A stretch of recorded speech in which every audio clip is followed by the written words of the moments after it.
Hello, this is the math lesson for 9/11. What we're going to discuss is just continue to go over our place value. Please don't forget, if you're watching this and you weren't in class, that we have a math assignment and a Pathblazer assignment that is due for today.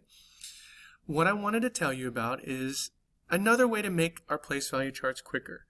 And whenever you do any assignment that has place value involved, which will be our whole assignment today, our little quiz in our Google Classroom, make a place value chart. And I've had you make 2 of these place value charts this week with the words where it says ones, tens, hundreds, thousands, 10,000, and 100,000s. And I know that that'll take a long time to write every time. So I'm going to show you a way to quickly make a place value chart that is faster. Well, you notice on my screen that I wrote the number ones like this. That's the same thing as the ones place value. Tens, same thing as the tens place value. Hundreds, thousands, 10,000s, 100,000. So what I'm going to show you on the next page is,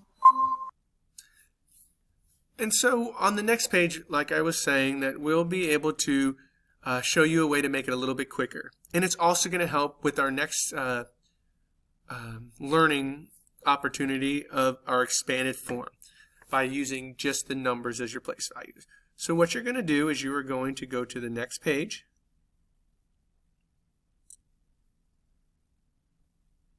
And I'm going to give you an opportunity to write this place value chart in your journal. I'm going to highlight what you're going to write. You're going to create a table like this. And it's just like I showed you above, that you had the ones, tens, hundreds, thousands, 10,000s, 100,000. And that's all you're going to quickly write whenever you're doing a place value chart, okay? And so now pause the video and create the place value chart. Okay, welcome back. What I'm going to show you is we're going to just make it and how to use it. So I'm going to create a number. Let's just make a simple number, 6, 5, 4. Don't forget, you got to make sure you put your comma, right? Because now we're in the next place set of place values. 3, 2, 1. And so just I was having students read this number earlier today, and some students were still having a little bit of trouble with it. And what I wanted to show them was that if you take this number and you look at it like this, and you block out this part, you notice that I just got rid of those 3 numbers in the front. Well, now you're just going to chunk these first 3 numbers, or however numbers in front of your comma. And what I mean by chunking it is, you see how if you just read this number, it's 654. And then whenever you see that comma, in this place value, the first comma is going to say 1,000. So it's 654,000. And then you take away that part, and you say 321. So every time, if your child is struggling, have them cover up the first part, just chunk together the number 654, and then don't forget, when they see that comma, it's 1,321. And I showed them, I took away one number, and then I had them do it again, and they could still do the same thing where they block out the numbers and just say 54,321, or once again, if you're still struggling, break it down even further, 4,321. But what we're going to show you right here is what the value of the numbers are. So we had the question, and I asked the question, what is the value of the 6? And some of the kids were able to say it, some of the kids weren't. What I wanted to show everybody is that the easy way to do this is say, what's the value of the 6? So you would come over here, you would write down 6, and then you look at how many zeros there are. There's 1, 2, 3, 4, 5 zeros in this place value. So you would do 1, 2, 3, 4, 5 zeros after it, and there you made your number, 600,000. The value of that 6 is 600,000, or 6 groups of 100,000, okay? Or 6 times 100,000, which would equal 600,000. And so we did that for the rest of them, and they started to get really comfortable with it, saying that you just put a 5 there, and then there's 4 zeros, so I put 4 zeros. Don't forget to put that comma. So it would say 50,000, because you have 5 groups of 10,000. And then we went on to 4 groups of 1,000, which showed them it was 4,000.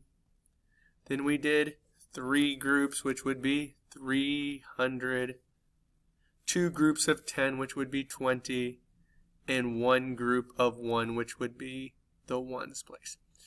Which leads us straight into figuring out expanded form.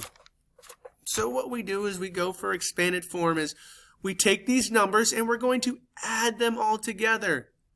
And that's what expanded form is. And you're going to write down this example of expanded form inside your math spot journal. And you notice, and I'm going to highlight what you'll write in your journal. And you'll notice how quick and efficient it is to just, if you make a place value chart and you just follow that little rule I just showed you, how quick it is to make expanded form. You just count the zeros in that place value and add them to the end. And this is the new thing that we'll work on Monday, expanded form, where it's, if you add them all up, it will equal the number down here. So what I'm going to quickly, so this is your opportunity right now to please write down this example of expanded form in your math journals. It's the things that I've highlighted. I'll give you a second to pause this and to start it. Welcome back. So real quickly, I wanted to quickly show you, and I'm going to erase these real fast so we can create a new number. This was another thing that we are still having a little bit of issues with, but we are going to work on this and figure out these misconceptions. And actually, Mr. Hazen is just going to change these numbers up a little bit, make this an 8 here, that's fun, a 9 here. And we'll just take this number, let's switch it with the 1. Okay. So once again, I had the students read it, and if they have trouble, make sure you come over here, you block off the numbers, and then you just chunk it together. 489,123. It's an easy way to help your student if they're struggling with that. So then I asked them this question. Which digit had the highest value? And at first, we had quite a few students that made this mistake. But the best thing about me, I understand mistakes happen. So we went over and we were going to learn from this mistakes. A lot of our students picked 9. They said 9 had the largest value. Well, 9 as a digit on its own would have the largest values if it was in the ones place value, if you were just comparing ones to ones. But this isn't a number. And what this is actually, this 9, the value of this 9 is actually 9,000. Which got the kids confused because they just saw that, oh, I've always learned that 9 is bigger than all the other numbers. But when you're looking at place values, you look at what place value is in, and that's actually 9,000. The largest number is actually the number that is in the highest place value, and that would actually be the 400,000, because you much rather have $400,000 than $9,000. And then, like I said, I went down and we went over this, and all the students started to get this a lot quicker. They realized this was 80,000, and this was actually 100. And this was 20, and this was 3. And then we quickly moved it up, and we made these into expanded form And it really makes it so you can actually now see too, oh, that 9 is 9,000, but it's not nearly as big as this 400,000. Well, thank you for having your students be here all week if they were watching this and you just didn't have a chance to make it to the meeting. Thank you so much for taking your time to watch this. And I will see everyone on Monday. And don't forget to finish those 2 assignments. Have a great weekend.